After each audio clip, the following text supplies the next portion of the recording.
Avant de rentrer dans le détail et d'avoir votre réaction, Danielle Simonet, vous êtes porte-parole de la France Insoumise. Merci d'être avec nous. Coordinatrice nationale de la France Insoumise. Merci d'être avec nous. D'abord, écoutez les premières impressions de Gilles Boulot à la sortie de l'interview.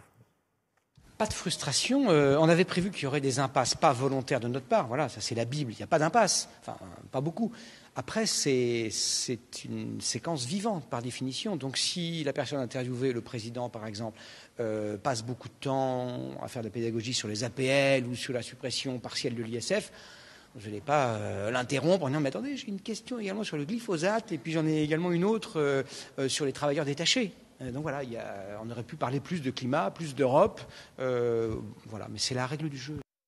Et vous, Danielle Simonet, qu'est-ce que vous en avez pensé de cet grand entretien d'Emmanuel Macron pendant 1h10 hier soir? Mais écoutez, pendant 1 heure, finalement, on a eu droit au discours du président des riches, confirmé en président des riches. Il s'en est défendu. Il a beau s'en défendre, ça se confirme. D'abord, tout son mépris de classe, il l'assume, il le revendique, voire il en rajoute, parce qu'il n'a cessé à la fois de dénigrer les salariés qui se battent pour défendre leur emploi. La séquence sur GMS est assez hallucinante.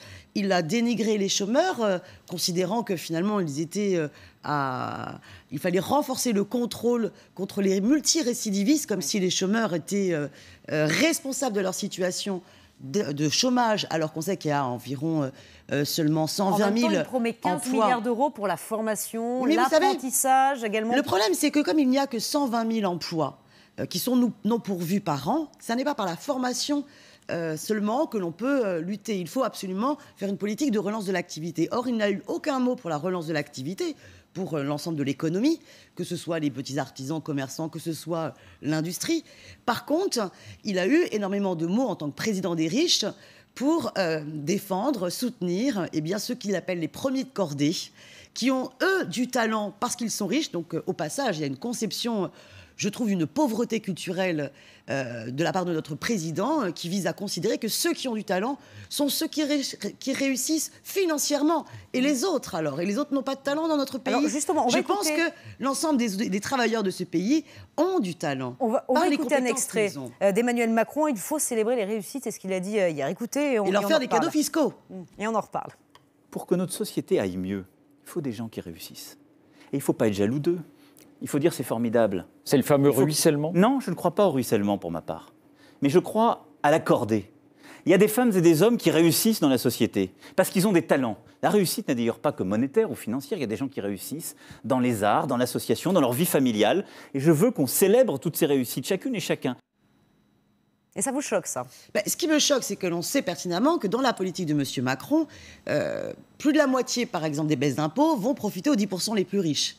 Et quand il parle des premiers de cordée, il insiste beaucoup, finalement, sur son mythe d'extrême néolibéralisme, que finalement, ce sont les plus riches qui tireraient économiquement le pays vers le haut. Et donc, puisque beaucoup fraudent fiscalement, il faut les dissuader de frauder. Et pour les dissuader de frauder, il faut supprimer les taxes. C'est toute la logique de la réforme de l'ISF, où ils vont faire des cadeaux de plus de 3 milliards d'euros de cadeaux aux plus riches pour qu'ils arrêtent de frauder le fisc. C'est-à-dire qu'on félicite et on remet les fraudeurs. Oui, mais enfin, vous savez, il y a quand même 140 milliards d'euros par an qui sont placés dans les paradis fiscaux par les 3500 ménages les plus riches dans ce pays. Et c'est eux que M. Macron, en président des riches, cajole dans l'émission, tandis qu'il dénigre ceux qui travaillent, ceux qui luttent pour défendre leur emploi. Justement, on va revenir sur sa vision, la vision d'Emmanuel Macron pour lutter contre le chômage. Je vous le disais tout à l'heure, son remède pour lui passe par l'apprentissage ou la formation. Il promet de débloquer 15 milliards d'euros pour cela, pour justement des formations pour ceux qui sont le plus exposés au chômage, les seniors, les jeunes qui rentrent sur le marché du travail, mais aussi les chômeurs de longue durée. Est-ce que c'est une bonne formule pour lutter contre le chômage? Alors, d'abord, sur la formation, il va prendre l'argent où? Et on sait que dans sa réforme, il y a une volonté quand même de casser le paritarisme. Donc, on voit un M. Macron qui, dans sa façon de gouverner, est en train d'essayer de satisfaire tous les rêves de M. Kessler, l'ancien patron du MEDEF, qui disait qu'il faut remettre méthodiquement en cause tous les acquis du Conseil national de la résistance. Donc, le Code du travail, ça c'est fait. Ensuite, il faut s'attaquer au paritarisme et fiscaliser l'assurance chômage. Et ensuite aussi s'attaquer au paritarisme dans la formation professionnelle. Mais surtout, il ne il ne s'attaque pas au vrai problème, qui est comment est-ce qu'on relance l'activité. Les artisans n'embauchent pas simplement, il peut y avoir des problèmes de formation adaptés, mais c'est surtout d'abord et avant tout qu'ils n'ont pas de carnet de commandes. Les entreprises plus grandes, c'est pareil. Or, aujourd'hui, en plus, en matière de formation, M. Macron parle de l'apprentissage, mais il ne parle pas de l'enseignement professionnel initial. Il y a un mépris total pour les lycées professionnels et d'ailleurs, les moyens financiers ne suivent absolument pas. Or, dans l'apprentissage, il faut savoir qu'il y a un contrat sur 4 qui est rompu avant son terme. Et donc, il y a bien un véritable problème. Et quand M. Macron donne à un moment donné les chiffres, soi-disant excellents, d'insertion dans l'emploi après un contrat d'apprentissage, ce qu'il ne dit pas, c'est d'abord un quart de contrat rompu avant son terme, et ensuite simplement 2 tiers qui trouvent un emploi. Donc un tiers qui se retrouve malgré tout au chômage. Juste un mot, on évoquait cette formule qu'il a utilisée, les multirécidivistes du refus. On va l'écouter une seconde et après, vous me donnez votre point de vue. Il faut qu'on s'assure qu'il recherche bien de manière active un emploi, donc il faut vérifier les efforts qui sont faits, et il faut vérifier que ce n'est pas un multirécidiviste du refus. Voilà, donc... Quel mépris. Mais quel mépris. Cette phrase-là est sans doute celle qui m'a le plus scandalisée.